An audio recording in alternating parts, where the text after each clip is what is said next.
गुरुदेव प्रणाम। हाँ। गुरुदेव, आप हमारे दर्शकों को कुंभ का अर्थ बताएं।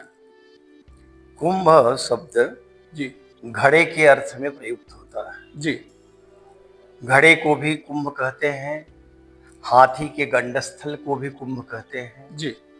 ज्योतिष में 12 राशियां होती हैं, उसमें जो 11वीं राशि है जी। उसे भी कुंभ कहते हैं। कुंभ का शब्द का अर्थ तो बहुत व्यापक है। जी। मानव शरीर को भी कुंभ ही से संज्ञा दी गई। कुंभ का अगर हम व्युत्पत्ति करें संस्कृत व्याकरण की दृष्टि से, तो कुंभ पृथ्वीम उम्भति जलेन पूरयति जी। इति कुंभ, जो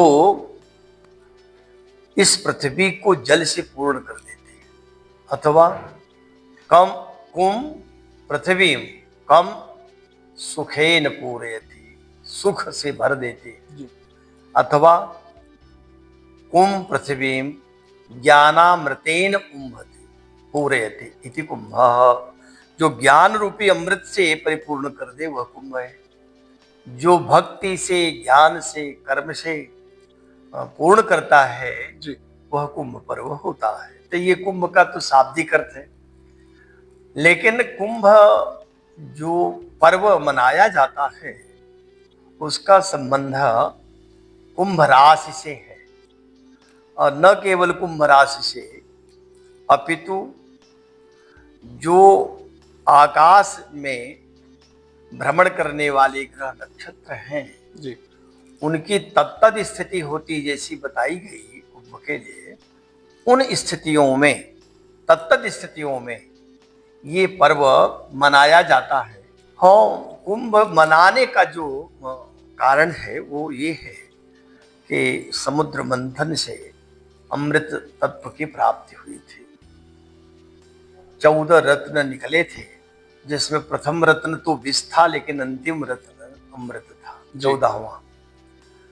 अमृत हम पहले पी लें, हम पहले पी लें, इसको लेकर देवताओं में और दैत्यों में छीना झपटी हुई।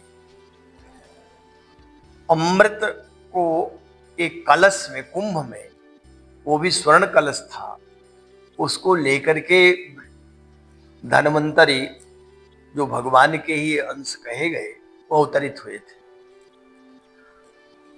तो उनके हाथ से दैत्यों ने छीना, और दैत्यों से शीघ्रता पूर्वक जयंत ने छीन लिया और लेकर भागा।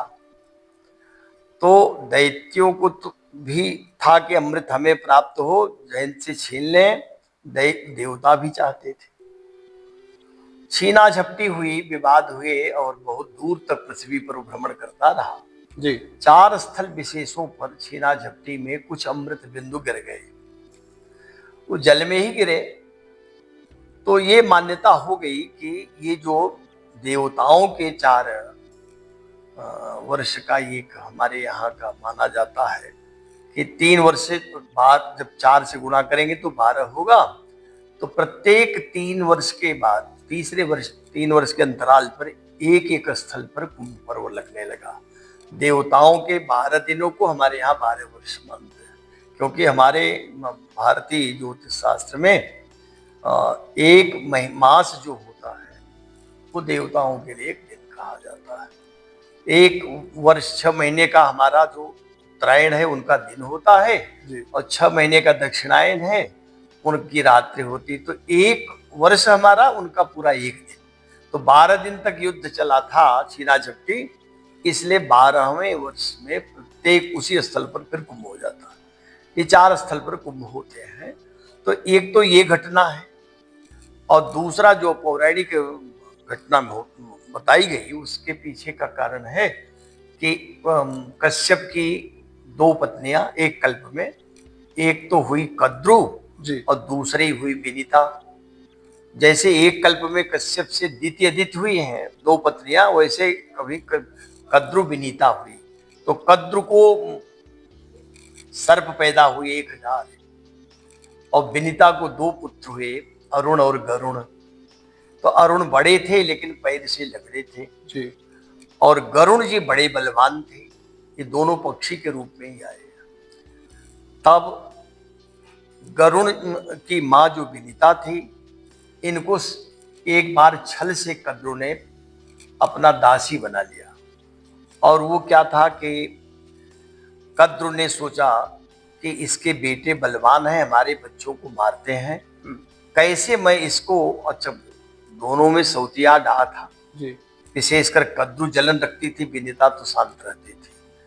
तो कद्रू ने नीचा दिखाने के लिए, अपना दासी बनाने के लिए कहा कि देखो ये जो उच्चैश्रवा घोड़ा नंदन वन में चलता है, इसकी पूंछ किस रंग की है, ये पूछा विनीता से। विनीता ने देखा कि ये तो सर्वांग जो है श्वेत है, तो इसकी पूंछ भी श्वेत है। तो उसने कहा पूंछ भी श्वेत ही है।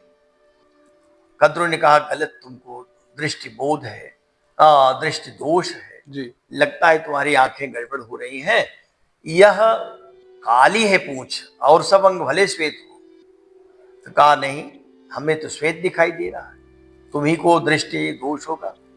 दोनों में विवाद हुआ। अंत में शर्त लगी कि हम लोग नजदीक से चलकर देखेंगे, अगर पूंछ काली है तो तुम मेरी दासी होगी और सफेद है तो मैं हो जाऊंगी, ऐसा कद्रू ने कहा। दूसरे दिन उसने बहुत सवेरे प्रातः वेला में सर्पों को प्रेरित किया कि तुम लोग जाकर के पूंछ में लिपट जाओ उच्चैश्रवा के, काले हो ही तो उसकी पूंछ काली लगेगी।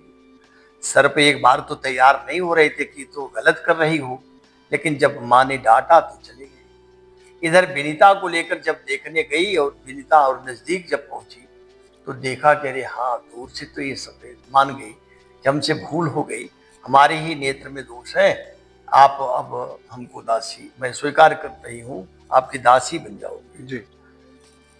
तो उसी दासित्व से मुक्ति के लिए गरुड़ जी ने जब अपनी माँ से पूछा कैसे मुक्त होगी, पूछ लो, तो कद्रू ने कहा कि अगर स्वर्गलोक में रखा हुआ अमृत कलश लेकर के तुम्हारा बेटा बलवान है ले आ दे, हमारे बच्चे पिएंगे, हम भी पिएंगे, तो तुमको दासित्व से मुक्त कर देंगे। गरुड़ जी जा करके इंद्र से युद्ध करके लेकर के चले आए, स्कंद पुराण की कथा है जी। और उसको ये कहा, इंद्र ने कहा दिया था कि आप कह दीजिएगा कि गंगा स्नान करके ही जब अमृत पान करें, नहीं फल नहीं होगा। तो सर्प जब अमृत पान करने के पूर्व गंगा स्नान के लिए गए, कुशा पर रखा था कलश, इंद्र छल से उसको उठा ले गए। अब यहाँ तो दासी भाव से मुक्त हो गई। उस अमृत के द्वारा भी ये जो कुंभ पर्व हुआ, ऐसी भी मान्यता है। माने अमृत प्राप्ति के लिए कुंभ पर्व मनाए जाते हैं। अमृत कई प्रकार से होता है, ये नहीं है कि वह अमृत जो देवताओं ने पिया, जिसको भगवान नारायण ने पिलाया, जो समुद्र से मिला, वही अमृत नहीं है। अमृत कई प्रकार से होता है। जल भी अमृत ही है, जो तृषा से व्याकुल होता है वो जान पाता है कि कैसे जल अमृत है। दूसरा ये है कि भक्ति, कर्म, ज्ञान का प्राचुर्य होता है, भगवान के नाम के संकीर्तन होते हैं, नाम स्मरण होता है, जप होता है, तप होता है। 3 वक्त लोग नदी में स्नान करते हैं, गंगा यमुना के संगम में, और एक प्रकार से एक वक्त भोजन लेते हैं, बड़े विधि विधान से कल्पवास करते हैं। तो ये जो कठिन तप होता है और ठंड के मौसम में 3 बार स्नान होता है, स्वयं पाकी होते हैं, भगवान का भजन ही करते हैं, एकमात्र संसार को भूले रखते हैं जी। तो ये कठिन जो तप है यह भी अमृत देता है, जो भगवान की कथा को सुनते हैं ये भी अमृतमय है। और एक अमृत वह है जब तत्व का बोध हो जाता है, तो तत्व का बोध होना भी अमृत की प्राप्ति ही है। इसी को कहा कि अमृत की प्राप्ति होती है जब हम जाते हैं कुंभ पर्व में स्नान करने। और वह कुंभ एक प्रतीक हो गया। वर्तमान में कुंभ पर्व मनाए जाने लगे। ये ज्योतिष के आधार पर 4 स्थलों पर कुंभ लगता है और चारों की ग्रह स्थिति ऐसी बनती है। वो क्या है कि हरिद्वार में कुंभ होता है जी, फिर प्रयाग में होता है, इसके बाद जो तीसरा होता है वो नासिक में, और चौथा उज्जैन में, अवंतिकापुरी में जी। ये चारों भारतवर्ष की 4 दिशाएं हैं। हरिद्वार उत्तर दिशा में, प्रयाग पूर्व दिशा में, नासिक दक्षिण दिशा में जी। नासिक को पश्चिम दिशा में कहें और उज्जैन दक्षिण दिशा में। तो 4 दिशाओं में और 3-3 वर्ष के अंतराल पर साधु संत सब एक साथ मिला करते हैं, तो ये कुंभ मनाते हैं। तो कैसे हुआ हरिद्वार का? जब बृहस्पति एक राशि में लगभग 1 वर्ष चलते हैं, जब कुंभ राशि में बृहस्पति होते हैं और मेष के सूर्य होते हैं जी तब हरिद्वार का कुंभ होता है। उसके फिर 3 वर्ष के अंतराल में जब वृष राशि के बृहस्पति होते हैं, जी सूर्य चंद्रमा मकर के होते हैं, तब प्रयाग का कुंभ होता है। पुनः जब सिंह राशि के बृहस्पति होते हैं और सिंह के ही सूर्य होते हैं, सिंहस्थ पर्व कहते हैं, जी तो नासिक में गोदावरी के तट पर कुंभ होता है। और एक होता तो था कि वृश्चिक में जब बृहस्पति होते थे तो वृश्चिक के बृहस्पति में और मेष के सूर्य में अवंतिका का, उज्जैनी का कुंभ पर्व होता था। लेकिन कुछ संभवतः ये 250 वर्ष पूर्व की बात है, कोई महामारी के आ जाने से राज्याज्ञा हो गई थी। उन दिनों अंग्रेजों का शासन था कि यह जो पर्व है इस बार नहीं मनाया जाएगा, तब उसको सिंहस्थ से जोड़ दिया गया। तो जब सिंह के बृहस्पति होते हैं तो सिंह का ही सूर्य हो नासिक का होगा और मेष के सूर्य होंगे सिंह के बृहस्पति, तब उज्जैन का कुंभ पर्व होता है। तो इस प्रकार ये 4 स्थलों में 4 नदियां तो 5 हो जाती हैं, क्योंकि हरिद्वार का कुंभ और प्रयाग का है गंगा के तट पर, लेकिन प्रयाग में गंगा के साथ यमुना भी जुड़ जाती है। सरस्वती की भी मान्यता है, जब सरस्वती अब दृष्टिगोचर नहीं होती पर है सरस्वती भी। और जो उज्जैनी का कुंभ है वहां शिप्रा के तट पर होता है, नासिक का कुंभ गोदावरी के तट पर। तो ये नदियां भी चूंकि जलमयी हैं और जल भी अमृत ही है, इसलिए अमृत की प्राप्ति उसमें डुबकी लगाना। जब लोग कुंभ स्नान के लिए चलते हैं तो पाप कांप जाते हैं, जो अभी तक पाप किया वो बेपंते कांपने लगते हैं। सर्व पापानी कुंभ पर्व समागते, जब कुंभ पर्व आता है तो ये पाप कांपने लगते हैं कि मनुष्यों को देखो, यही हमारे जनक है, पैदा तो इन्होंने किया, इन्हीं के कारण तो मैं पैदा हुआ, पाप तो तभी आता है। तो कहा कि मैं पैदा ही इन्हीं के द्वारा हुआ, अब अहो मुझे अब विनष्ट करेंगे, कुंभ स्नान अगर कर लेंगे तो भाग्यवान लोग हैं जो कुंभ स्नान कर लेते हैं, जो कुंभ पर्व तक जाते हैं, तो उनके अब उसके पूर्व तक किए गए समस्त पाप धुल जाते हैं, नष्ट हो जाते हैं। ये हमारी पौराणिक मान्यता है, सनातन की मान्यता है, और आज भी कुंभ पर्व उसी उत्साह से मनाए जाते हैं। यही इसके पीछे का रहस्य है। गुरुदेव, आप हमारे दर्शकों को बताइए कि कुंभ का उद्देश्य क्या है? जी जी जैसा कि पूर्व में भी कहा कि उद्देश्य तो पाप नष्ट करना है जी। दूसरा उद्देश्य है कि हम अमृत की प्राप्ति करें। तो अमृत की प्राप्ति उस रूप में तो नहीं होगी कि देवलोक से अमृत आएगा और मिल जाएगा, लेकिन अमृत कहते हैं जो कभी मरता नहीं, नवमृत अमृत। तो हम अपने उस आत्मा का बोध कर लेते हैं, जिस आत्म तत्व को हम नहीं जानते। आत्मा कभी मरती नहीं जी। शरीर मरता है, शरीर तो घड़ा है, कुंभ है, ये तो फूट जाता है जी। लेकिन इसमें रहने वाला जो आत्मा है वो अजर अमर है। उसी के लिए भगवान श्री कृष्ण गीता में पूरा एक नहीं अनेक श्लोकों को कहा कि ये तो न जायते मृत्यते वा कदाचित नायम भूत्वा भविता वा न जी। तो ये आत्मा तो अजर अमर है, लेकिन हम आत्मा को जान नहीं पाते हैं। हम शरीर और आत्मा को एकाकार करके हम देहाभिमान ग्रस्त रहते हैं जी। और देह को ही हम सर्वस्व मान बैठते हैं। इसी देह के लिए कैसे कहां से कितना धन आ जाए, देह सुख मिलेगा, और धन का क्या, आत्मा से क्या लेना देना जी। तो आत्म तत्व का बोध कराता है कुंभ पर्व। ये मूल उद्देश्य यही है कि आत्म तत्व का बोध हो जाए। देखिए, जब हम तीर्थों में जाते हैं जी तो वहां भेंट होती है साधु संतों से, और ऐसे महात्मा मिलते हैं जो निर्मल बुद्धि वाले महात्मा, जिनका अंतःकरण नितांत निर्मल हो गया, नितांत निर्मल स्वांत। ऐसे अंतःकरण वाले महात्मा मिलते हैं। तो जब हम तीर्थ जाएं तो कहा ही है, तीर्थ तो वैसे पवित्र कर देता है। जी तीर्थे तीर्थे निर्मलम ब्रह्म वृंदम, माने बड़े बड़े निर्मल हृदय वाले ब्रह्म वृंद विद्वानों का समुदाय मिलता है, संतों का समूह मिलता है। जी और वृंदे वृंदे तत्व चिंतानुवाद, जो समूह है वो तत्व चिंता करते हैं कि कैसे हम आत्म तत्व को जाने। जी तब बात एक दूसरे से परस्पर संवाद करते वादे हैं। वादे तो वादे वादे जायते तत्वबोध, जब परस्पर चिंतन करते हैं, बातचीत करेंगे, वाद विवाद करेंगे, तब तत्वबोध होगा। जी अब बोधे बोधे भासते चंद्रचूड, जब बोध हो जाता है तब चंद्रचूड माने शिवत्व का भान होता है, बोध होता है। शिवत्व का बोध होना माने तब आत्म रूप को जाना, आत्म स्वरूप को जानना होता है, तब आत्मस्थिति होती है।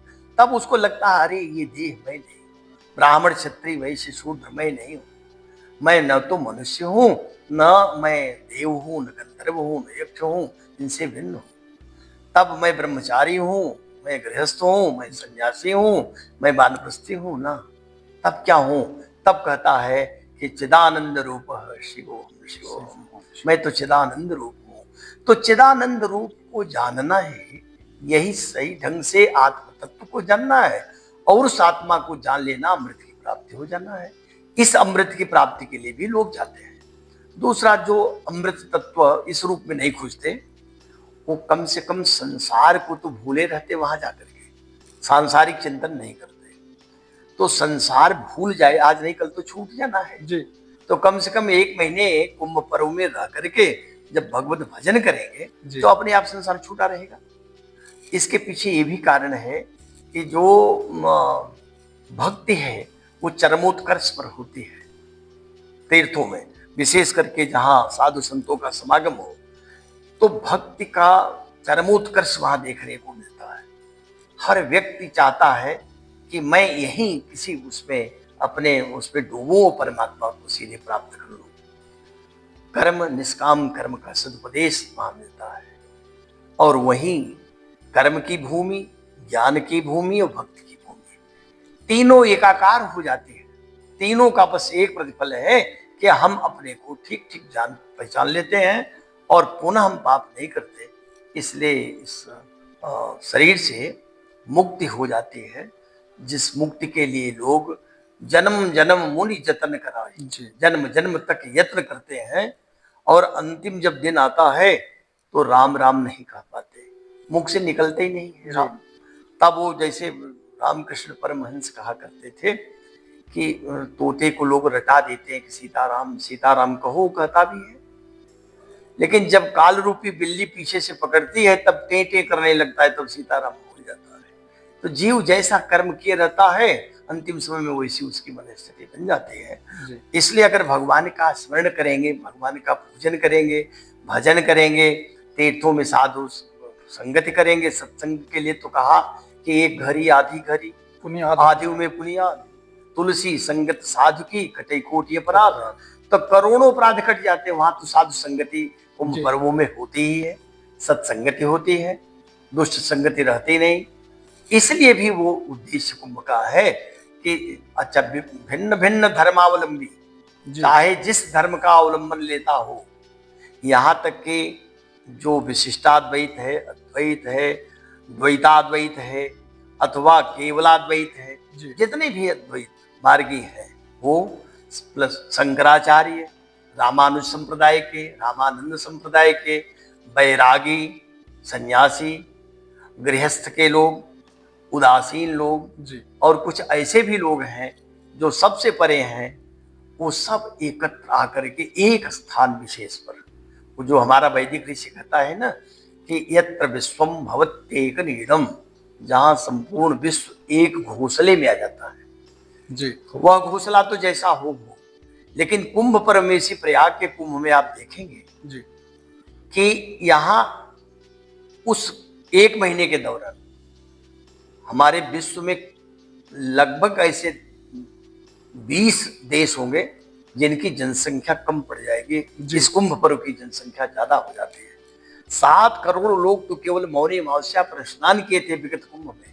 ये कोई कम बात थोड़ी ये है। कहना गलत नहीं होगा कि पृथ्वी पर सबसे बड़ा आयोजन होता है। हाँ बिल्कुल। इसीलिए जो है इन सारे उद्देश्यों को ध्यान में रख करके लोग कुंभ पर्व में जाते हैं, स्नान करते हैं।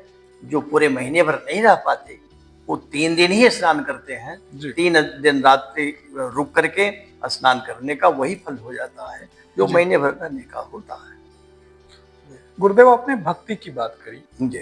तो भक्ति क्या है दर्शकों को बताइए। अब भक्ति शब्द जो है वैसे तो भागो भक्ति है। जी। जो भाग है वही भक्ति है। और भज सेवायाम धातु से भक्ति बनती है। जी। एक प्रकार से सेवा करना भी भक्ति है। जैसे हम अपने गुरु की सेवा करें तो गुरु की भक्ति हुई। जी। और भक्ति का अर्थ जो कहा गया, भक्ति को नारद भक्ति सूत्र या सांडिल्य भक्ति सूत्र, ये जितने भी हैं भक्तमाला ने, सबने भक्ति का अर्थ ये कहा कि भगवान के चरणों में प्रीति लगा लेना। जी।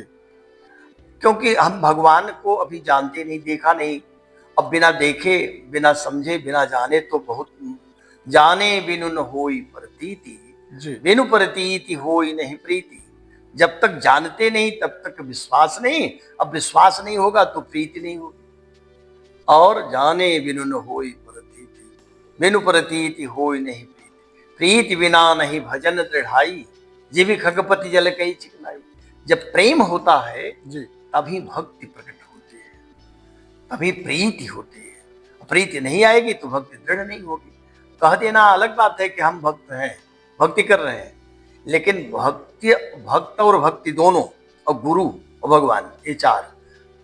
भक्तमाल में ये कहा आपके नाभादास जी ने कि भक्ति भगत भगवंत गुरु चतुर नाम बपु एक। ये नाम 4 हैं लेकिन शरीर एक है। इनके पद वंदन के नासत विघ्न अनेक। इनके चरण कमलों में जब हम अनुराग करते हैं, प्रेम होता है, वो भक्ति हो जाती है। साच अमृत स्वरूपा, ये कहा है हमारे नारद जी ने। नारद कहते हैं कि अमृत स्वरूप हो जाती है भक्ति। तो भक्ति के तो बहुत सारे अर्थ हैं। भागो ही भक्ति। भागवत पुराण का एक श्लोक है जिसमें ब्रह्मा जी स्तुति करते हैं भगवान की। ब्रह्मा जी ने पहले बछड़ों को छिपा दिया है ना जी। बाद में भगवान ने स्वयं अपने शरीर से वो बना दिया, इतने बछड़े गाय बन गए। ब्रह्मा जी बहुत जब जाने तो आश्चर्यचकित हो गए। तो भगवान के चरणों में जब उन्होंने स्तुति किया तो भी बात कही कि देखो भाई, मनुष्य को एक प्रकार का संदेश भी है और भक्ति भी उसमें है। उन्होंने कहा कि यह जो आप मिला है आपको मनुष्य जीवन में, आपको लगता है कि अभी कम है, कुछ नहीं है, कुछ नहीं, इसको बहुत मानो। क्यों बहुत माने? क्योंकि पहले तो मनुष्य का तन दिया, चिंतन शक्ति दी, विवेक दिया, ज्ञान दिया आपको। तो कहा कि देखो भाई, आप इसी को भुंजान एवात्म कृतम विपाकम, आपका जो विपाक है दशा पूर्वकृत कर्मों का, उसको भोगते रहिए और इसकी समीक्षा करिए।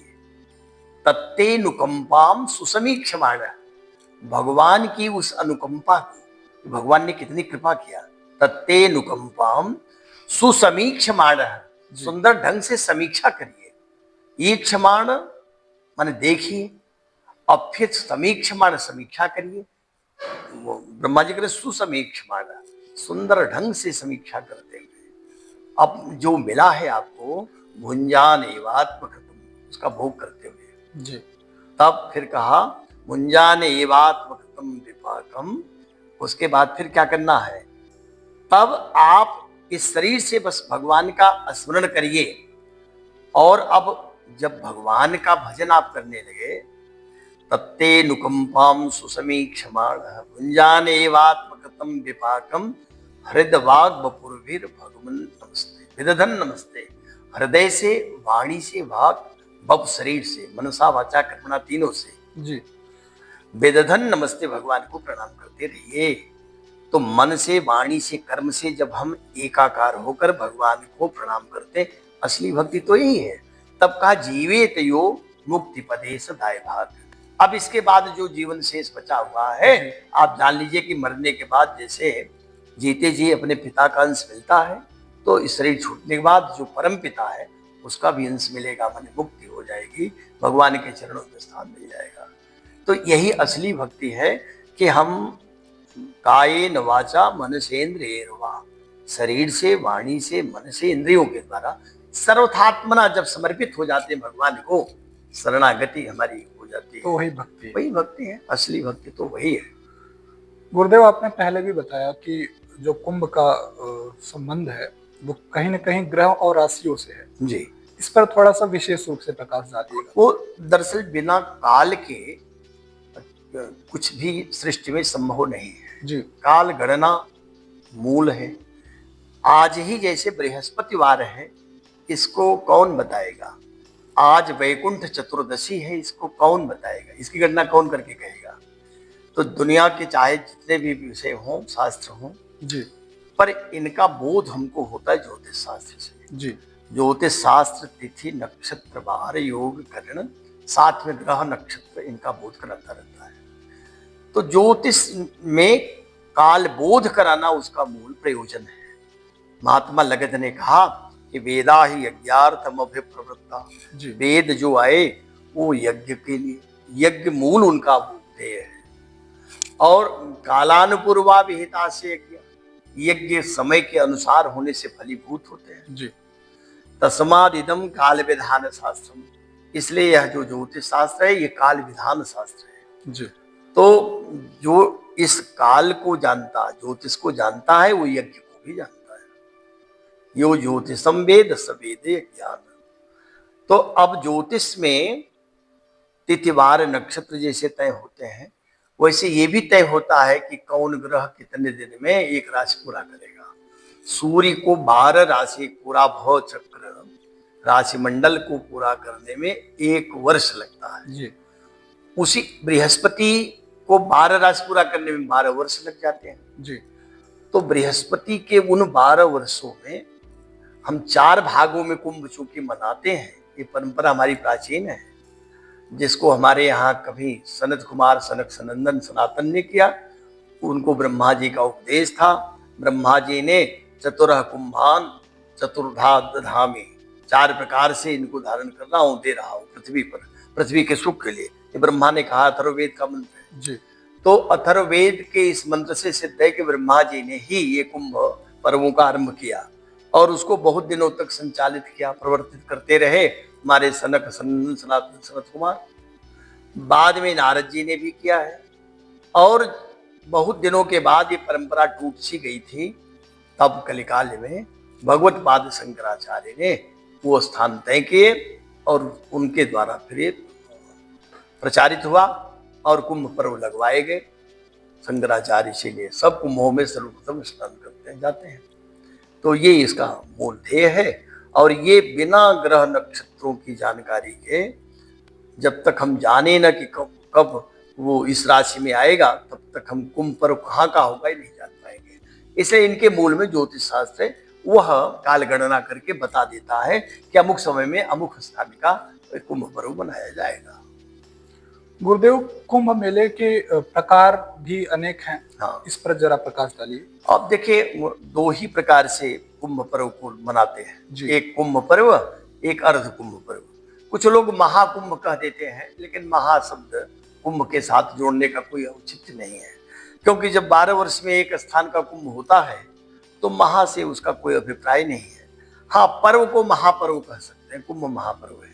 अर्ध कुंभ 6ठे वर्ष मनाया जाता है, लेकिन ये सर्वत्र नहीं मनाया जाता। ये 2 स्थानों पर ही अर्ध कुंभ होता है, हरिद्वार में और प्रयागराज में।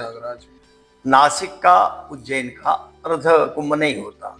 उसके पीछे का यही कारण था कि देखें, जब उज्जैन का कुंभ मर्ज कर दिया गया नासिक के कुंभ वर्ष के साथ जी, तब क्या हुआ कि जो 3-3 वर्ष के अंतराल पर मिलते थे साधु संत, अब 6 वर्ष का इंतजार करना पड़ेगा। तब अर्ध कुंभ की भी परंपरा प्रारंभ कर दी गई कि 12 वर्ष तो बहुत समय हो जाएगा, इसलिए जो है 3 वर्ष में ही फिर अर्ध कुंभ प्रयाग का भी रख दिया गया और यहाँ का भी यही दो प्रकार मूल है। बाकी तो कुंभ तो एक ही है जिसको हम कुंभ कर रहे हैं, उसको अर्ध कुंभ छठे वर्ष मनाने का विधान कर दिया गया। गुरुदेव, कुंभ का लिखित प्रमाण सबसे पहले कहाँ पर और किसके द्वारा मिलता है? हाँ, एक तो प्रमाण यही है जो मैं अथर्ववेद का मंत्र बोल रहा हूँ। तो जब वेद में ही आ गया तो वेद से प्राचीन और कुछ नहीं है। कहा ये जाता है कि आज भी वैज्ञानिकों ने भी स्वीकार किया, संसार के का हर भाषा वैज्ञानिक भी मानता है कि जो यह ऋग्वेद है ये दुनिया की सबसे प्राचीन ग्रंथ पुस्तक है। यद्यपि वह ग्रंथ लिपि में बाद में आया, पहले तो श्रुति परंपरा से चलता रहा। श्रुति परंपरा से हजारों वर्षों तक सुन सुन करके विद्यार्थी रटते थे और अपने फिर वो विद्यार्थियों को, शिष्यों को संप्रेषित करते रहे। तो हजारों वर्षों तक तो वो चलता रहा। इस अब ये कहना कि अथर्ववेद में आया है तो बात का नहीं, वो वेद का ही काल है जहाँ से कुंभ चलता था। ब्रह्मा जी के द्वारा स्थापित किया गया। सनत सनंदन सनातन संत कुमार, सनक सनंदन सनातन संत कुमार, ये चार भाई एक ही वेशभूषा में 5 वर्ष की ही उम्र में हमेशा रहते हैं। इनमें कभी वृद्धि नहीं होती और ये हमेशा दिगंबर रहते, नंगी रहते हैं। ये बस केवल इनका एक ही व्यसन है कि भगवान का भजन जहाँ हो रहा वहां चले जाते हैं। आशा वसन व्यसन यह नहीं, गोस्वामी जी लिखा। आशा माने दिशा ही जिनका वसन है, वस्त्र है जी। व्यसन यह नहीं, उनका एक ही व्यसन है कि रघुपति चरित हो ही था सुने।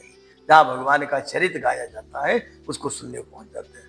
तो उन लोगों ने भी ये कुंभ पर्वों का वो किया था। फिर तो उसके बाद जो सन्यासी हुए, हंसोदक हुए, कुटीचक हुए, या फिर जितने जिस प्रकार के दंडी आदि सन्यासी, ये सब मिलकर के सत्संग का एक बहाना ढूंढा तो वो कुंभ पर्व सबसे बढ़िया मिला। और उसे तो छिटपुट अपने घरों में रहकर करते थे, वर्ष में एक बार चातुर्मास भी करते थे, लेकिन हर 3 वर्ष के अंतराल पर पूरे भारत का भ्रमण करते हुए कुंभ पर्व में पहुंच जाते थे। तो उसके पीछे ये ब्रह्मा जी के द्वारा ही प्रवर्तित है। और आज तक बीच में कई बार ऐसे आते हैं अवसर जब लगता है कि बंद हो गया, लेकिन फिर से प्रारंभ भगवान ही करते हैं। भगवान ने स्वयं कहा था, अपने आप कहा, गीता में कहा कि यदा यदा ही धर्मस्य ग्लानिर्भवति भारत, जब धर्म की ग्लानि होने लगती है, कमी और अधर्म का अभ्युत्थान होता है, तब भगवान अवतरित होते हैं या किसी न किसी रूप में आकर के। क्योंकि भगवान के जो 10 अवतार देखे जाते हैं, सुने जाते हैं, या 24 अवतार व्यास जी ने कहा, उतने ही नहीं है। भागवत में ही आया है कि अवतारम है संख्या हरे सत्व द्विज, हे सौनक आदि ऋषियों, भगवान के असंख्य अवतार हो चुके हैं। तो एक अवतार शंकर के रूप में भी हुए।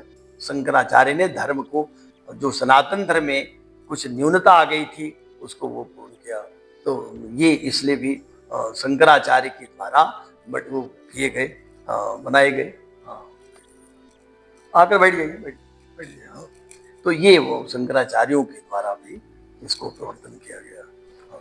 गुरुदेव, कुंभ मेले की बात हो और नागा साधुओं की बात न हो, तो नागा साधुओं पर जरा प्रकाश डालें गुरुदेव आप। और देखिए, भगवान शंकराचार्य ने ये देखा कि सनातनियों की संख्या कुछ कम है इस समय जी, और विधर्मी बहुत हैं। तो क्या होगा कि जब ये कुंभ पर्व होगा तो विधर्मियों के द्वारा इसमें विघ्न डाला जाएगा, और ऐसा होता भी रहा है। शायद ही कोई कुंभ पर्व ऐसे हो जिसमें विधर्मी अपना व्यवधान डालने के लिए तैयार हो। यज्ञ जब हमारे देवताओं के निमित्त मनुष्य करते थे, चाहे ऋषि महर्षि भी करते हों, तो उसमें असुर लोग अपना विघ्न डालने के लिए पहले से तैयार बने रहते थे, डालते ही थे जी। उसी प्रकार से जब देखा भगवत पाद ने कि विघ्न आएगा और सनातन धर्म फिर क्षीण होने लगेगा, तो उन्होंने बहुत ही धीमानी से, वो तो अवतारी भगवान के थे, 10 नाम सन्यासियों की स्थापना किया, जिसमें गिरी, पुरी, सरस्वती जी, आश्रम, वन, अरण्य, पर्वत, सागर, ये 10 प्रकार के सन्यासी हैं। 10 नाम सन्यासी कहे जाते हैं।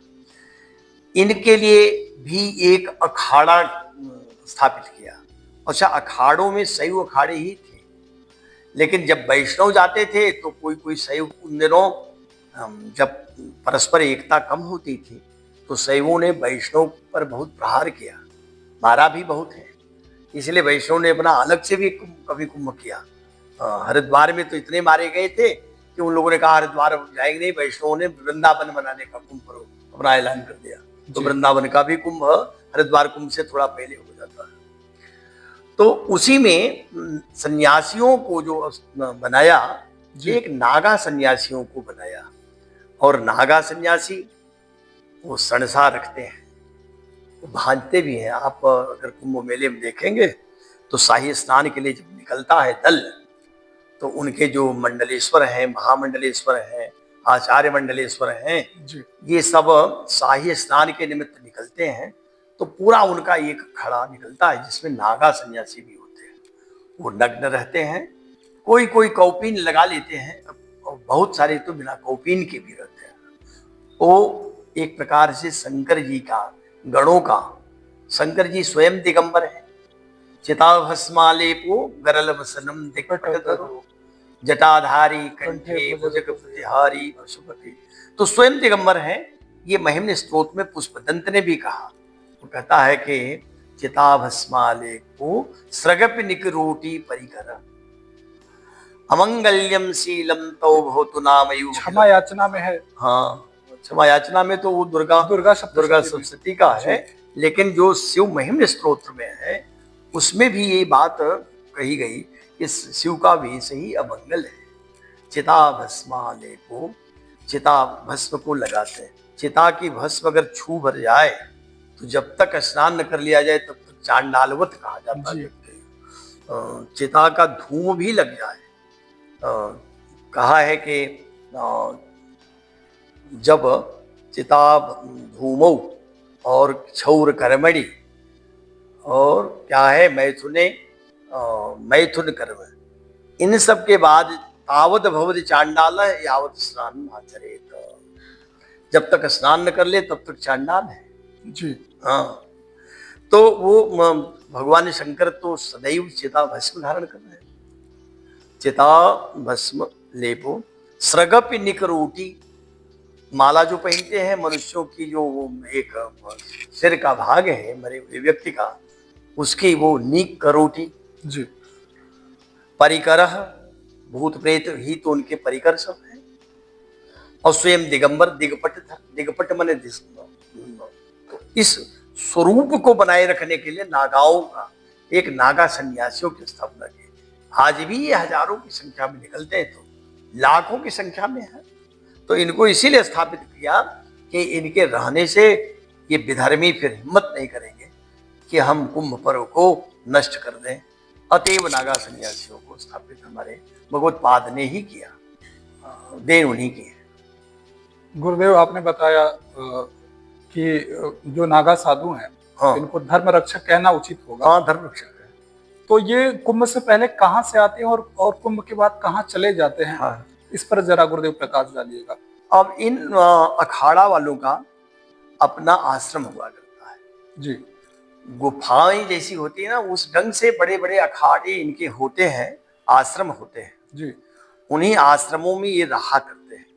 अगर ये निकले समाज में तो एक प्रकार से गलत संदेश जाएगा। और इस समय तो जनता काफी जो है जागरूक है। पहले भी ये ऐसा करते थे कि छिप करके ही रहा करते हैं।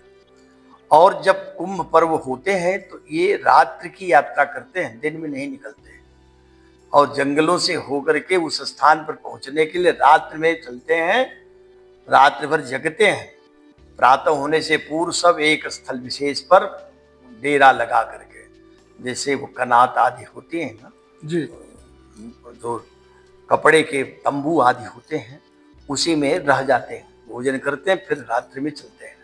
अब तो साधनों से भी चलने लगे हैं। तो ये रात्रि में ही इनकी यात्रा होती है, इसीलिए गृहस्थ के लोग देख नहीं पाते। और आश्रम में ही रहना इनका अपना कार्य है।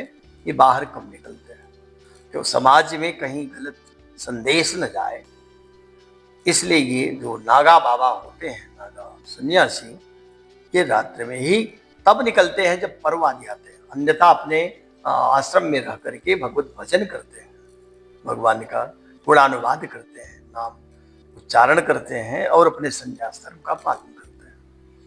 गुरुदेव, नागा साधु बनने के लिए कौन कौन सी प्रक्रियाएं करनी पड़ती हैं? ये प्रक्रिया तो देखिए, पहले तो उसकी इच्छा हो स्वयं की, जो सन्यासी बनना चाहता है जी। और अधिक उम्र में अगर सन्यास ग्रहण कर रहा है तब वह नागा सन्यासी नहीं बन पाता, क्योंकि उसके मन में फिर उस प्रकार से वृत्ति नहीं आएगी। नागा सब है तो नागा ही, आप देखें तो पूरी सृष्टि ही नग्न ही तो है जी। ये वेशभूषा जो एक ऊपर से पर्दा बनाते हैं, आवरण ही तो है।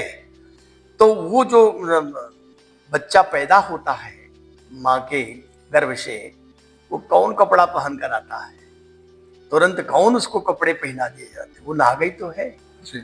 और जब मृत्यु होती है तो चाहे उनको जलाया जाए कफन दे करके, फिर अग्नि लगते ही तो पहले कफन ही जल जाता है, वो नग्न ही तो हो जाता है।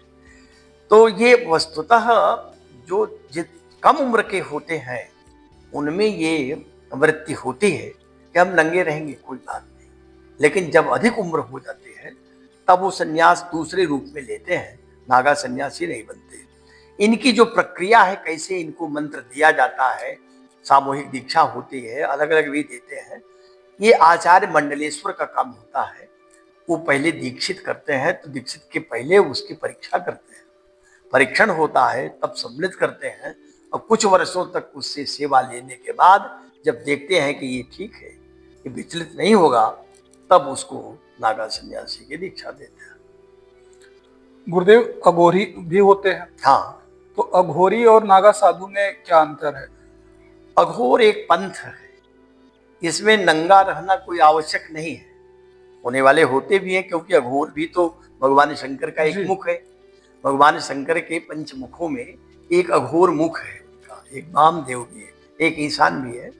तो अघोर पंथ जो चला वो उन्हीं लोगों के द्वारा चलाया गया जो शिव भक्त थे, भगवान शंकर के परम भक्त। उन भक्तों के द्वारा, जैसे यहाँ काशी में प्रसिद्धि है आपके अवधूत भगवान की जी।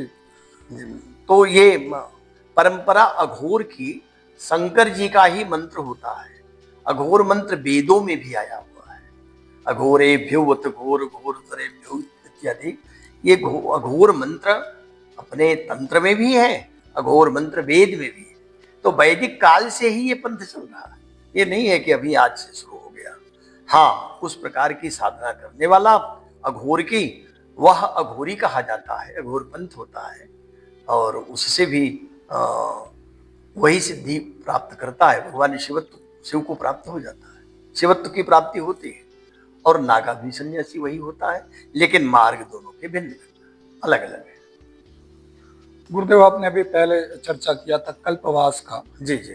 तो कल्पवास क्या है, इस पर जरा प्रकाश डालिए। और कल्पवास एक संज्ञा है, ये केवल तीर्थराज प्रयाग में ही होती है। यद्यपि कुंभ पर्व में जहाँ जहाँ कुंभ लगते हैं सर्वत्र लोग 1 महीने रह करके तपस्या करते हैं जी। पर जो ये संज्ञा दी गई कल्पवास की, वो तीर्थराज प्रयाग की दी गई। तीर्थराज प्रयाग में कल्पवास करने के कुछ नियम बनाए गए। और कल्प शब्द का कई अर्थ होता है। एक अर्थ तो है कि जो हम संकल्प करते हैं, कल्प माने एक प्रकार का हमारा विचार, उद्देश्य तय कर लेते हैं। और एक कल्प होता है जिसको ब्रह्मा का एक दिन कहा जाता है। जी। हमारे यहाँ ब्रह्मा के एक दिन को भी कल्प कहते हैं। और यह त्रुटि से लेकर के कल्प तक या प्रलय काल तक गणना की जाती है। त्रुट्यादि ही प्रलयांति काल कलना मानव प्रभेदस्तथा। तो ये जो कल्प है, ये 4,32,000 करोड़ वर्ष जब मनुष्यों का वर्ष बीतेगा तब ब्रह्मा का एक दिन होता है और इतनी एक रात्रि होती है। तो जो एक दिन ब्रह्मा का हुआ उसको कल्प कहा। तो कहा, मान्यता यही है कि जो 1 महीने तक नियम पूर्वक, विधि विधान पूर्वक उस संसार का त्याग करके केवल भगवान में मन रमाता हुआ, अपने विधि पूर्वक, विधान पूर्वक 3 वक्त स्नान करता है, 1 वक्त स्वयं से भोजन बनाकर करता है, जमीन पर सोता है और नियमों का पालन करता है, वो मानो ब्रह्मा के एक दिन के बराबर मनुष्य शरीर से वास करके पुण्य का भाजन बन जाता है। इसलिए भी कल्पवास करते हैं। वैज्ञानिक लोग कहते हैं, आज के लोग जो शोध करते हैं कुंभ पर्वों पर, उनकी मान्यता है कि अगर इस प्रकार से जो साधना करता है उसके शरीर बदल सी जाते हैं। तो वो जैसे कायाकल्प होता है शरीर का कल्प, वैसे मन का कल्प, बुद्धि का कल्प, ज्ञान का कल्प, तो शरीर का भी कल्प हो जाता है, क्योंकि परिवर्तन होना तो स्वाभाविक है। तपस्या तो किया है 1 महीने तक। तो वहां प्रयाग के कुंभ में जहां त्रिवेणी है, गंगा यमुना सरस्वती, उस त्रिवेणी में जो निवास करता है, विधि पूर्वक भगवान का भजन पूजन करता है, उसी के वहां निवास को, व्रत को, तप को कल्पवास की संज्ञा दी जाती है। गुरुदेव, आपने अभी तीर्थ की चर्चा करी जी। वैसे तो तीर्थ स्थल बहुत हैं, हाँ, लेकिन प्रयागराज की अपनी एक विशेष महिमा है, या इनको तीर्थों का तीर्थराज भी कहते हैं। हाँ जी। इसके पीछे का क्या कारण रहा, बताने की कृपा करें। और तीर्थराज ये नहीं है कि वो स्वयं बन गए या किसी ने बना दिया जी। तीर्थराज होने का जो कारण है वो ये है कि पृथ्वी में भ्रमण करके ऋषियों ने देखा, ऋषि अशांत जब होने लगे तो भगवान विष्णु से प्रार्थना किया कि हमको शांति मिलने का स्थान कहाँ है। हम तो बहुत तीर्थों में भटके, शांति नहीं मिली। तो भगवान नारायण ने कहा कि आप चले जाइए, शेषनाग जी से पूछे, वो वर्णन करेंगे, बताएंगे पृथ्वी का कौन स्थल, क्योंकि पृथ्वी को तो वो जैसे सरसों का दाना कोई बच्चा सिर पर रखे वैसे पृथ्वी को रखे हुए हैं जी। तो वो ठीक से बता देंगे। तो ऋषियों ने फिर प्रार्थना किया, शेषनाग जी ने कहा कि सारे तीर्थों को एक तराजू के पलड़े पर रखा और तीर्थराज को एक पर, तब भी तीर्थराज का पलड़ा भारी हो गया। तो उन्होंने कहा ये तीर्थ नहीं है बल्कि तीर्थों के राजा हैं। और दूसरा कारण ये भी है कि जब यहाँ मकर का सूर्य होता है जी, माघ मकर रविगत जब हुई, तीर्थपति ही आव सब कोई, गोस्वामी जी कहते हैं, तो तीर्थपति में सब आ जाते हैं, सब आ जाते हैं। देव धनुज किन्नर नर श्रेणी, सादर मज्जहि सकल त्रिवेणी, देवता धनुज यक्ष किन्नर गंधर्व रजनीचर सिद्ध विद्याधर चारण, ये जितने भी हैं जी, और सारे तीर्थ 33 कोटि, 33.5 कोटि तीर्थ भी आ जाते हैं। अयोध्या आदि जो मस्तक है वह भी आ जाता है, काशी भी पहुंचे जाती है। तो ये सब जाकर के तीर्थ स्थान में अपने को वहां स्नान करके अपने द्वारा जो दूसरों से प्राप्त पाप है उसको वहीं विमोचन कर देते हैं। और ये बात देखी गई है। तो तीर्थों के राजा जब शेषनाग जी ने कह दिया, सौनकादि ऋषियों ने प्रश्न किया है, तो भगवान ने अपना चक्र भेज दिया कि जहां चक्र स्थिर हो जाएगा पृथ्वी में जिस स्थान पर जी, उसी को मानिएगा। तो एक जगह स्थिर हुआ शांति के लिए, जहां सत्संग होने लगा, नैमिषारण्य था। लेकिन नैमिषारण्य भी जब तीर्थराज प्रयाग आने लगा जी, तब कहा गया कि अरे तो तीर्थराज है। दूसरी बात यह है कि सर्वत्र आप देखेंगे कि 2 नदियों के मिलन होते हैं, 3 नदियों के एक स्थान पर मिलन आपको नहीं मिल, पृथ्वी पर नहीं मिलेंगे। लेकिन यह ऐसा स्थान है प्रयागराज जहां वो है। और ये माधव जी इनके मित्र हैं, भगवान विष्णु जिनको माधव कहते हैं। माँ माने लक्ष्मी और धव माने पति। तो जो लक्ष्मीपति भगवान विष्णु हैं वो तीर्थराज के मित्र हैं। तीर्थराज तो राजा ही हैं तीर्थों के। और यहाँ माधव जी एक रूप में नहीं, 12 रूप में, 12 रूपों में तीर्थराज में विराजते हैं। भगवान शंकर अक्षय वट के रूप में, क्योंकि जब प्रलय करते हैं तो स्वयं अक्षय वट में निवास करते हैं। और उनके ऊपर नारायण बाल रूप में एक पत्ते पर बैठे हुए अपने अंगूठे को चूसते हुए रहते हैं। ये भी मार्कंडेय ऋषि ने देखा प्रत्यक्ष। जब भगवान से प्रलय की याचना की, हमको प्रलय दिखाइए, तो भगवान ने कहा कि जीते जी प्रलय कैसे देखेंगे, तो संभव नहीं है। कहा हमको देखना है, तो कहा फिर देख लीजिएगा। भगवान अदृश्य हुए और ये देखने लगे कि अरे तो सब जलमय होने लगा। देखते देखते पूरा वातावरण सब जलमग्न हो गया। अब समुद्र ही भी तैरने लगे जी। माया के प्रभाव से। तैरते हुए जब डूबते हुए देख रहे हैं, तब तक देख रहे हैं कोई अब सहारा नहीं है, तो नहीं नहीं ये तो वट वृक्ष है, इस वृक्ष के एक पत्ते पर एक बालक है, वो प्रसन्न हंस रहा है और पैर के अंगूठे को चूस रहा है। तब उन्होंने कहा, ओ करार विंदे पदार विंदम मुखार विंदे विनिवेशयन्तम वटस्य पत्रस्य पुटे शयानम बालम मुकुंदम मनसा स्मरामि। तो ये मार्कंडेय जी ने दर्शन किया था। अक्षय वट जो है, ये वट विश्वास अचल निज धर्मा, शिव के रूप में वट है, वहीं सब निवास कर रहे हैं। और ये 8 तत्व हैं उनके, जिसमें से त्रिवेणीम माधवम सोमम भरद्वाजम च वासुकीम वंदे अक्षय वटम शेषम जी। प्रयागम तीर्थ नायकम। ये तीर्थ नायक कुलस्थ तीर्थ नायक हैं। तो माधव जी वहां रहते हैं। माधव जी के ये सब जो है सब परिकर रहते हैं। और तीर्थराज प्रयाग, जहाँ गंगा यमुना का संगम होता है, वहीं सिंहासन बन जाता है। चमर जमुन जल गंग तरंगा, गंगा और यमुना का जो जल तरंग है, यही चमर है। और क्या है कि संगम सिंहासन सुखी शोभा, संगम ही सिंहासन बन जाता है। उस सिंहासन पर तीर्थराज विराजते हैं। संगम सिंहासन सुखी शोभा छत्र अक्षय वट मुनि मन मोहा। छत्र बन जाता है अक्षय वट, वो ऊपर से छाता लगा देता है। और चंवर जमुन, चंवर भी है जो हिलाते जाते हैं, तो गंगा यमुना। चंवर जमुन जल गंग तरंगा, देखे होई दुख दारिद्र भंगा। इनको देखने मात्र से दुख दरिद्रता चली जाती है। ये तो तीर्थराज प्रयागे है। इसीलिए तीर्थराज कहा गया। इस 33.5 कोटि देवता, 33 देवता और 33.5 कोटि ये तीर्थ सब उस यहाँ प्रयाग में आ जाते हैं। इसलिए प्रयाग सारे तीर्थों का राजा है। गुरुदेव, आपने कोटि शब्द का प्रयोग किया। हाँ। इसको लेकर के थोड़ा सा लोगों में हाँ। संदेह रहता है कि कोटि का अर्थ प्रकार से होता है या फिर करोड़ से? दोनों अर्थ है। कोटि का अर्थ करोड़ भी है, प्रकार भी है। अब कोई कहे कि अच्छा 33 करोड़ देवता हैं तो गिनाइए एक एक का नाम, तब तो ये संभव ही नहीं है। कोई जीवन भर का गिनाते रहे जी, 1000-2000 गिनते ही थक जाएगा, कहाँ तक गिनाएगा। इसलिए सबके नाम गिनाने तो संभव नहीं है जी। तो एक प्रकार बता दिया गया, उसी में उन्हीं से और फिर उनके अवान्तर जितने होते चले जाते हैं, वो है तो सब सचमुच 33 करोड़।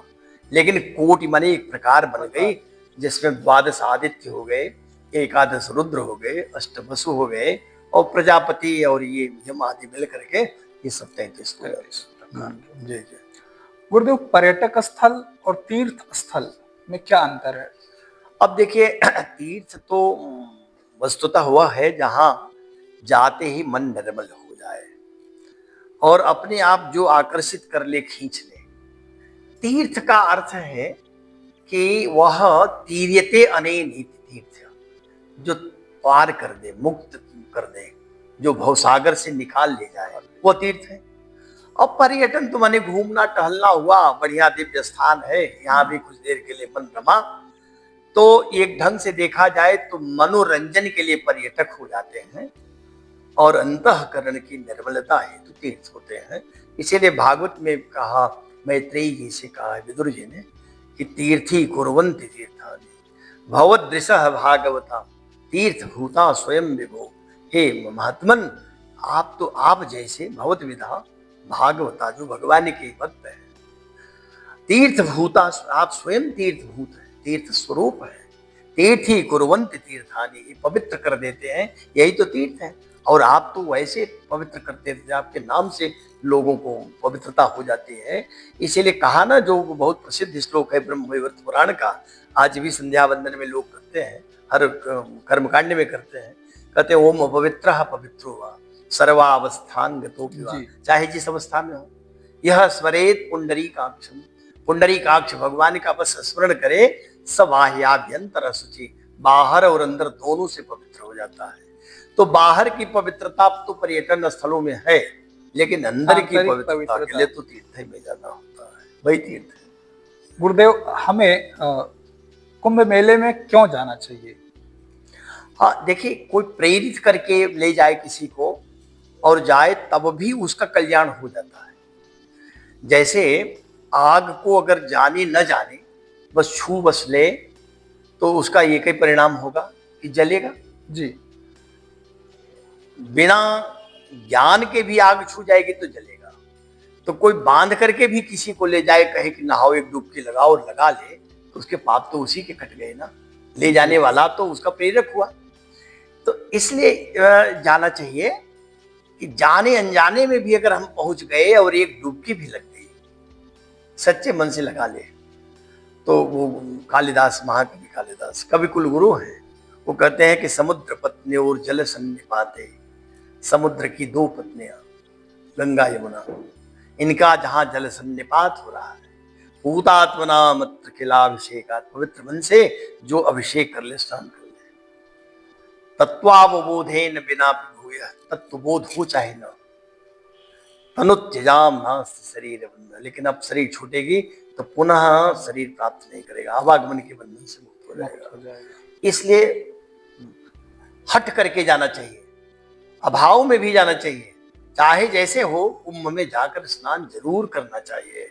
एक बार, एक ही दिन, एक डुबकी भी लग गई तो जान लेना चाहिए कि अभी तक कृत कर्म जितने हमारे पाप थे वो सब नष्ट हो गए। आपको आरंभ में ही कहा था कि बेपंते सर्व पापानी जी। कुंभ पर्व समागते, कुंभ पर्व जब आया तो ये सब कांपने लगते हैं कि ये तो हमारे जनक हैं, पैदा किया और हमको ये मारना चाहते हैं, तो पाप कांपते हैं। इसीलिए कहते हैं बालू में बैठ जाते हैं, तो बाल में बैठते हैं। प्रयाग में मुंडन की भी परंपरा है, वहां बाल भी छिला देते हैं। अब रहेंगे कहाँ बैठेंगे, इसलिए वो तो सब भाग जाते, नष्ट हो जाते हैं। लेकिन मुंडन की परंपरा बहुत प्राचीन काल से तीर्थराज प्रयाग में रही है। कुंभ मेले में गुरुदेव जाकर के क्या सीखने को मिल सकता है? आज की पीढ़ी को आप क्या कहिएगा? इस पीढ़ी को समझाना थोड़ा जटिल तो है, क्योंकि पीढ़ी बहुत समझदार हो गई है और विज्ञान के चमत्कार ने ऐसा कुछ वो किया है, आधुनिक विज्ञान ने, कि पहले तो लोगों का बस सब ज्यादा मोबाइल में ही समय कट जा रहा है, बीत जा रहा है जी। लेकिन उनको ये संदेश देना चाहिए कि देखो भाई, यह सब आपको धन तो दे सकता है, आपका मनोरंजन तो करा सकता है, लेकिन ये जानते रहना, याद रखना कि यही लोक नहीं है, परलोक भी है। ये 150 वर्ष में इतने जो जीवन रहेगा, ये कब पूरा होगा पता नहीं चलेगा। क्षण भंगुर शरीर है, आज नहीं कल मृत्यु हो जानी है। और जाओगे तो परलोक जी। क्या साथ लेकर जाओगे, बातें क्या होगा आपके पास में? आपसे न भजन हो सकता है, न आपसे जो है मंत्र जप हो सकता है, न तप हो सकता है, न आप और कुछ अच्छे कार्य कर सकते हो। तो कम से कम कुंभ स्नान तो कर लो। देह में जो शरीर है ना, इसके बारे में बहुत बढ़िया बात गरुड़ पुराण का ये वचन है। वो कहता है कि धनानि भूमौ, धन देख लेना यही पृथ्वी पर सब रहेगा। किसी का कहते कफन में जेब भी नहीं होती कि कुछ रख कर ले जाओगे, तो वहीं चल जाना है। तो धनानि भूमौ पशवस्य गोष्ठे, पशु अपने गौशाला में, और अगर गाड़ी घोड़े हैं तो वो भी आपका गैरेज में रहेगा। जिस दिन सज धज के मौत की सहजादी आएगी, न सोना साथ जाएगा न चांदी जाएगी। वही कर रहा हूँ कि धनानि भूमौ पशवस्य, भार्या गृहत बार, अगर पत्नी जीवित है तो घर के दरवाजे तक ही विदा करेगी जी। वो भी श्मशान नहीं जाएगी। लेकिन जना श्मशाने, लोग जो आपके कुछ मित्र, इष्ट मित्र, रिश्तेदार होंगे, वो श्मशान तक जाएंगे। देहस चितायाम, ये देह भी चिता तक साथ देगी। अब परलोक मार्गे, हमारा तो यात्रा आगे की है, परलोक जाना होगा। अब क्या रहेगा का धर्मानुगो गच्छति जीवेका, जो आपने धर्म कर लिया है, जो आपने जीवन भर कर्म किया, ये आपका साथ देगा। तो अगर आपने बुरे कर्म ही जीवन भर किया तो निश्चित ही वो सब साथ जाएंगे, पतन होगा, नारकी हो जाएंगे। और कभी भी एक भी अगर आपने सच्चे मन से भगवान का नाम किया, सकृदप यस्य मुरारी समरचा, भगवान की अर्चा कर ली, गंगा जल लो कड़िका पीता, थोड़ा कण मात्र भी गंगा जल पानी किया, और जिसने भगवत गीता किंचित गीता, भगवान शंकराचार्य ने कहा, भगवत गीता को कुछ भी पढ़ लिया, कुछ भी आपने गंगा जल का कण ही पी लिया, दर्शन ही कर लिया, स्नान कर लिया, और आपने एक बार भी भगवान की समर्चा कर लिया, तस्य यमः किम कुर्ते चर्चा, तो यमराज फिर उसकी चर्चा नहीं करेंगे। इसलिए भी नई पीढ़ियों को, जो इस समय नवयुवक हैं, एक दिन के लिए ही, कुछ घंटों के लिए ही अपने को इस सब कार्य को रोक करके जा करके कुंभ स्नान करना चाहिए और अपने जीवन को धन्य बनाना चाहिए। मानव जीवन सार्थक हो जाएगा। मानव तन मिला है बड़े पुण्य से, तो ये मानव जीवन को सार्थक करने के लिए तीर्थ स्थान में जाएं, कुंभ पर्वों में जाएं, डुबकी जरूर लगाएं। गुरुदेव, आपने अपना बहुमूल्य समय दिया और मुझे लगता है मेरे दर्शकों को कुंभ से संबंधित जो भी उनके मन के अंदर जो जिज्ञासा रही होगी, वो कहीं ना कहीं इस वीडियो के माध्यम से वो शांत हो जाएगी। गुरुदेव, आपने अपना बहुमूल्य समय दिया, इसके लिए बहुत बहुत धन्यवाद। आपका भी धन्यवाद।